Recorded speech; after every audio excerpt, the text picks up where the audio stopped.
Hey kids, do you like the beach? Do you like to ride on ocean waves? Well, too bad. We aren't talking about that. We're talking about the science waves. With me today is Fedora, no longer sideburns and long hair.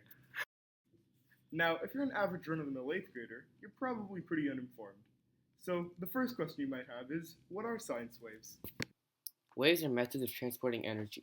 There are two main types of waves: transverse and longitudinal waves. Transverse waves are perpendicular to the direction the energy is traveling. Longitudinal waves are parallel to the direction of the energy. Longitude waves examples are sound waves or pushing a big row of people and watching them all fall. A ripple in a pond and a wave on a string are easily described as transverse waves. These are the type of waves. Now let's look at something that is a particle and a wave: the electromagnetic spectrum. Now, these won't pull out your bases that are too big for you. We all see it, only you don't. But they do, as the name implies, use electronic and magnetic waves. There are 7 parts to this electromagnetic spectrum. The first part of the spectrum is called the radio waves. Radio waves are used for entertainment and communicating. Radio waves help gives us the TV we use today. Radio wave has the longest wavelength, therefore is the lowest energy wave. Second are microwaves. These waves are used by our phones and satellites for communication. These waves are also used in cooking. Third are infrared waves. Infrared waves can be very dangerous. They can overheat and cause major damage to you. Though they are very useful. They give us our weather forecast. Infrared waves even give us our lamps. The visible part of our spectrum is probably the most useful wave for us. The visible spectrum gives us all the light we can see. Without it, life on Earth would probably be very dark and tough. We also evolved to see visible light because, unlike the other safe light on Earth, those waves can be easily perceived in water, which is where all life originated. Next on the spectrum are UV rays. UV rays, although very dangerous, are one of the most useful ways. UV rays can cause skin cancer and eye damage, though they can also kill microbes and produce vitamin D. Food and drug companies use UV lamps to sterilize their products.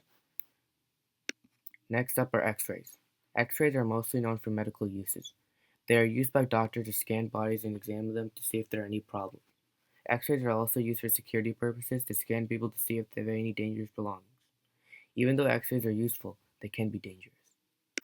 X-rays can cause cancer and major cell damage. Finally, we have gamma rays. This is the most dangerous type of light. Gamma rays can kill cells and cause mutations between organisms. Though gamma rays are incredibly dangerous, they have many uses. Gamma rays are used to reduce the size of tumors and can be used to sterilize objects. Now that we are done talking about the spectrum, let's talk about the characteristics and properties of a wave. The 5 main properties of a wave are amplitude, wavelength, frequency, crest, and trough. Amplitude is the height of the wave, when measured from the lowest point of a wave to the highest point of a wave. Amplitude is measured in meters. This shows how much energy the wave has. The bottom of a wave is called the trough. The top is the crest. Wavelength is the distance between the crests of a wave.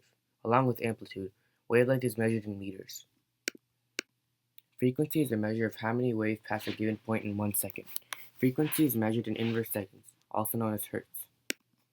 Finally, we will be talking about how waves are used to transfer energy and information. Electromagnetic waves transfer energy through vibrations of electric and magnetic fields. Waves also transfer information through two methods called digital and analog. Analog waves transfer information through a copper wire.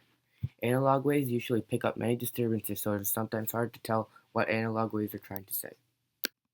Digital is better than Oak Valley. The second method is digital. When you're talking to someone on the phone, your phone is sending digital waves to a cell phone tower, and the cell phone tower sends you the waves to the receiver. Digital waves are seen as superior because even when they pick up disturbances, you can always tell where it should go. This is because it can only be in two positions, so the chances you will get them mixed up is very low.